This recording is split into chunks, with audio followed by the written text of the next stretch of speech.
今天呢，我们来讲一本脑洞大开的书。一个消防员呢，在一座深山里面被地心人带进了他们的总部驻地，在那里呢，他就看到了地球史前文明和外星种族，甚至还有山海经中的神兽。他还与地心人交流揭开了关于地球古老文明的未解之谜。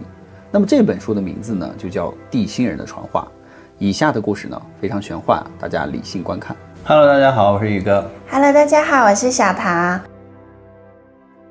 你相信人类会遇到外星人吗？不仅仅是看到那么简单，甚至还有人能与外星人进行友好的沟通。那这种离奇的故事呢，就发生在这个主人公名叫姬无烦的身上。他原本是一名消防员在一次出警救火当中不慎受了伤，于是回到他的老家一个偏远的小山村里休养。就在这里呢，发生了一件令他此生难忘的事件。为了使身体恢复更快呢，无烦常常就在大山里散步。老一辈的人呢，就经常嘱咐他说不能够进入大山的深山处。传闻深山处呢，有着伤人的野猪还有吃人的野狼、野豹。如果他还是个年幼的孩子呢，说不定会被这些传言吓住。但他正值壮年嘛，再加上消防队里面做过高强度的体能训练呢，内心呢油然而生就出一股勇气和好奇。等到身体好一些就悄悄独自一人进了深山探索。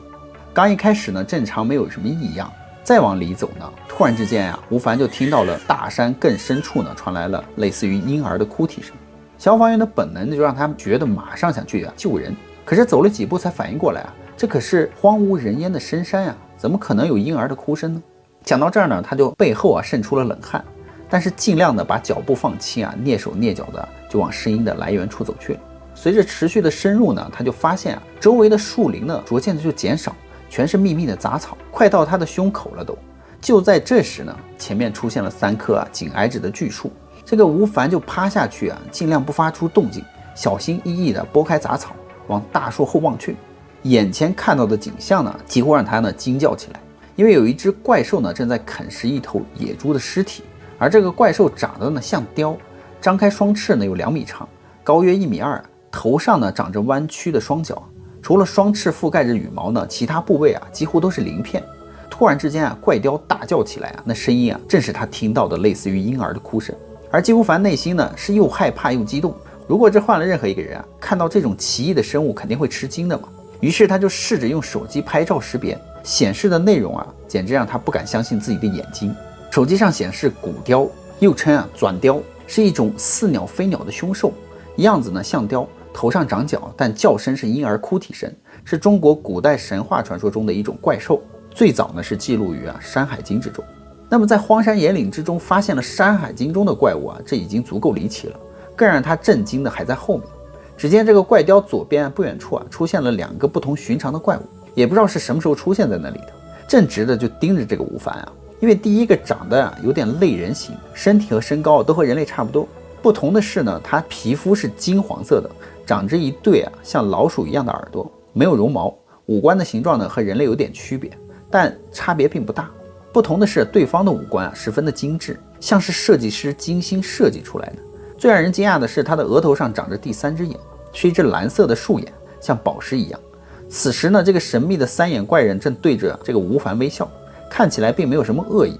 他的身上穿着一种贴身的服饰上面还有流动的这些画面，和科幻电影中非常类似。这个3眼怪人身旁还站着一个令人胆战心惊的生物他长得和人类没有半点关系，更像是一只放大版的螳螂人。他没有人类的眼睛和表情，身材高大纤细身后有4只怪兽。这一诡异的情况呢，就把这个无烦吓得几乎呆住了。就在他极度恐惧的时候呢，内心传来一股意念不是在耳边发出的声音就是那种类似于心灵感应的似的。有人就对他说，不要怕，我们对你呢没有任何的恶意，还请你站起来。但奇怪的是，听到这句话之后呢，这个无烦的身体就真的放松下来，不由自主的就站了起来，连情绪也缓和了很多。他下意识的就看向这个3眼怪人有种预感呢，这个怪人不会伤害他。对方迟迟没有下一步动作嘛，这3眼怪人和螳螂人似乎又交流了一会儿。就在这个无烦疑惑之时呢，又有一股心灵感应传入他的内心。他们就说联盟想邀请你去我们的驻地做客，告诉你一些事情，等你出来之后呢，以你的身份可以告知全人类，不知道你是否愿意去呢？并且还说放心我们不会伤害你的，如果你不同意呢，也可以拒绝，我们会把你的这段记忆清除，之后呢，我们再找其他的人，还请你立刻做出决定。听到这儿呢，一方面这个吴凡啊很惊讶，对方怎么知道他名字？后来他才知道啊，这个三眼怪人的身体里有一台纳米微型的智能机器，通过这台机器就可以了解到地球万物，包括人类，想要查证一个人的身份十分容易。另外一方面呢，他开始纠结要不要同意啊，因为本能的反应是不想去，因为有太多的未知的风险嘛。但是即使自己不去呢，他们还会找其他人啊。虽然说他自称不会伤害人类，可是这有谁说得准呢？最后他又一咬牙，既然他们需要一个人传话嘛，正好他遇上，那他就跟他们去一趟，没危险最好，有危险呢就他自己来承担嘛。抱着这一种大无畏的想法呢，他又是消防员嘛，所以他就鼓起勇气开口问道：我能问一下你们的身份吗？我要跟你们离开多长时间呢？另外我需要先和家里打个招呼吧。而三眼怪人立刻答应接着往他的内心就传输信息说我的身份和你一样，是地球的原住民，是史前的第一批智慧文明的种族。而我的名字呢，按照你们人类的发音叫做布韦罗。他示意旁边的那位螳螂人呢，说这位呢是从太阳系之外的波江座远道而来，在你们人类还没有出现之前呢，他们就已经拜访过这里了。之后呢，他们与我们结成了联盟，而他的名字呢叫做伊德艾斯格。至于离开多长时间呢，可以由你自己来决定，几天或者是几小时呢都可以。那听了这话呢，这个吴凡就勉强放下心来但还是扭捏的不敢过去。于是布韦罗就明白他是对那个骨雕呢心怀恐惧嘛，于是就解释到说放心他不会伤害你的，他是联盟的科研物种，我们可以随意控制他。那解决了骨雕的问题呢，吴凡就心一横靠着不同寻常人的胆识呢，就拨开杂草走到了布韦罗身边。忽然他就感觉到身体被一股无形透明的能量裹住了，缓缓地飘了起来。最开始呢速度有点慢，然后他就越来越快方向呢是向着山顶而去。那第一次体验飞行呢，开始很害怕，但在飞行的过程中呢，就发现身体是被紧紧的束缚的，而且很固定，不会掉下来，让他感到了新奇又放心。而布韦罗就说话了，他说这是万能量场效应，只要你们人类呢再把磁场、电磁学、引力以及物理数学、电荷、相对论等原理呢再提升一节的话，就能够发明创造出一种万能量场，就可以按照心意变化和控制应用了。我们的联盟呢称之为万能量场。这种万能量场呢就控制着地球的每个角落，包括大海和地心。在古代呢，当时的古人心智未开发，思想比较愚昧嘛，恰逢一些联盟种族出门办事呢，被人们看见了，他们就把那些样貌端正正直威严的叫做神仙，而把那些样子丑陋呢、恐惧的人称为妖魔鬼怪。后来人类进入到科技文明时代呢，联盟和其他的外星种族就拟了一份约定，去地表时必须隐身，以免引起人类的骚动。那几十秒之后呢，他们就飞过了山顶来到了对面的半山腰，在某个地方停了下来。吴凡就失神片刻呢，发现他们来到了一间幽暗的山洞里，身边的束缚的能量也就消失了。忽然山洞面前的这个壁石就发出了蓝色的光芒，很快呢，这个壁石消失，出现了一道无法形容的机械金属门，散发着各种光芒。从门里面就发出一道蓝光照在他的身上，顿时呢，一股奇异温暖的感觉涌遍全身。大概3-4秒之后呢，蓝光消失了，这个吴凡呢就感觉到浑身变得前所未有的轻松和清爽，受伤的地方也完全恢复了。这个时候呢，机械门就出现了波动变化，像水纹一样轻触扭曲。在布韦罗的带领下呢，吴凡就穿过了机械门，进入了新的空间里面。这里的空间引力和重力和外面完全不同四面八方都是不知名的金属装置。地心人和外星人的联盟对人类的所有情况都了如指掌，可以通过万能量场中的数据量和信息量随时的了解人类，对不同的国家、不同的地域的每个人都有着深入的了解。吴凡对眼前看到的一切就感到非常的兴奋，同时呢，布韦罗的友好的态度呢，也让他逐渐的放下了警惕。他就问这个布韦罗如果他们是地球第一批原住民的话，那么人类是第几批呢？布韦罗就告诉他说，地球从诞生到现在呢，一共经历了5次科技文明，而他们的文明是第一批文明。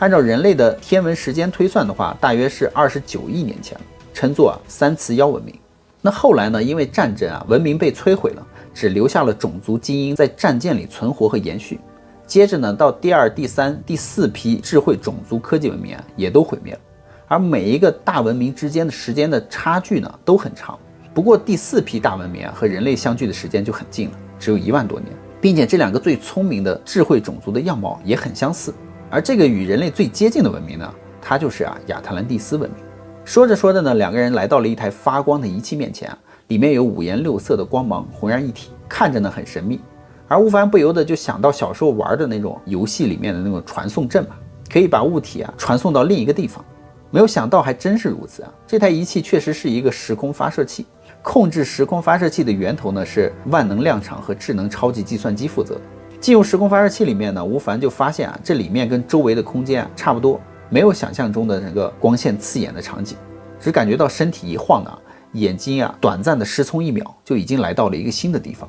如果对比的话，刚才的分部呢就是一个小村庄，而现在的这个总部呢是一座大城市了。只见周围来来回回有不少的外星人，有大有小，有好看的也有难看的，而每个外星人身上的服饰还都不一样，但他们的身上都有画面流转，和布韦罗一样。这里的科技仪器更多更高级，而且五颜六色，五花八门，都叫不出名字来。他们走到了一间类似于办公室的地方呢，吴凡正要好奇地打量开始，而没有注意到前面来了5个不同种族的外星人，他们的身材样貌各有不同。而布韦罗就带着他们来到了一张桌子前面坐下，其他的5个文明的种族依次向吴凡开始介绍自己。首先呢是一个金发碧眼的美丽女子，她说她呢也是地球的原住民，在地球18亿年前出现了他们的阿里亚尼文明。在1947年的春天呢，阿里亚尼族人呢曾经在南极的基地接见过地球上的海军上校，这个人的名字呢叫理查德·拜尔德。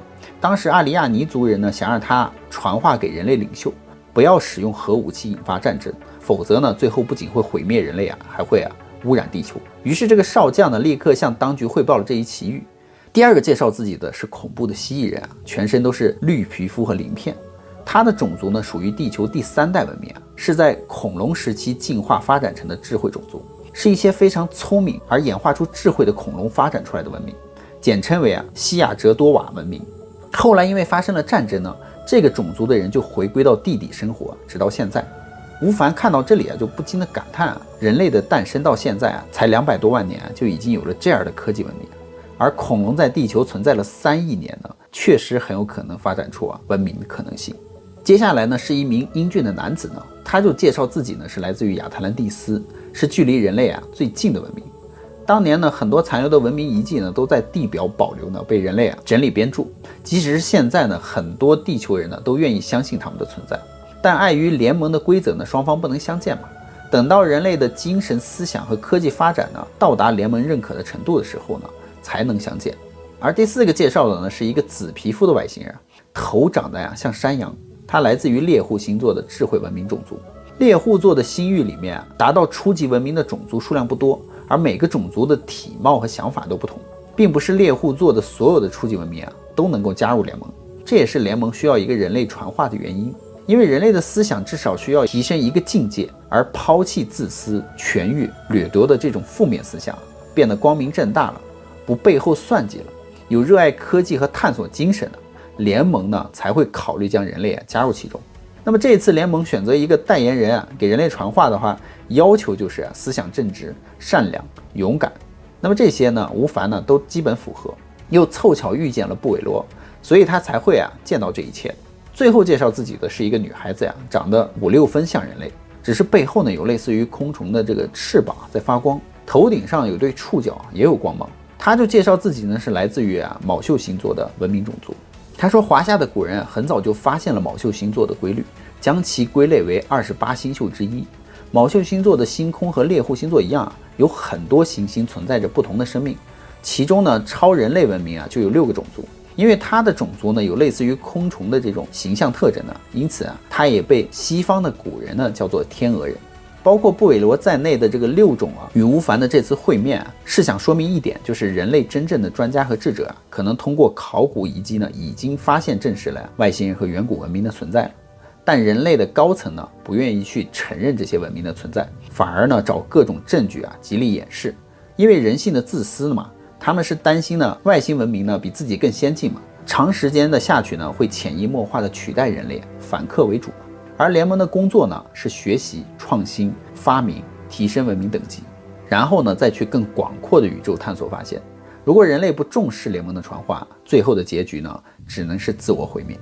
而吴凡就保证呢自己一定会把这些话传递给人类。除了布韦罗呢，其他的5个种族呢都有礼貌的与他告别，而他们5个呢在联盟里面是属于有职位的种族，相当于呢是人类的科学家。他们走后呢，吴凡就对这个布韦罗说呢，我们人类呢对自身的来历以及宇宙的神秘、远古的趣闻，还有你们先进的科技都非常感兴趣。你们能帮我们人类解开从古至今的许多未解之谜吗？而布韦罗呢就彬彬有礼的说你有什么问题就尽管问我吧。吴凡的第一个问题就是宇宙究竟是怎么形成的呢？根据布韦罗的回答呢，他说宇宙是由原始的混沌演化而成的，是由最开始的基本初子形成了基本粒子，再衍生出各种元素属性扩张出去，形成了无数的大千宇宙。联盟通过实践已经得到肯定用先进的技术穿透我们的局部宇宙去发现了其他宇宙。而每个多元宇宙呢，可以说是从分泌、成型、幼儿、成长、成年、老年、衰老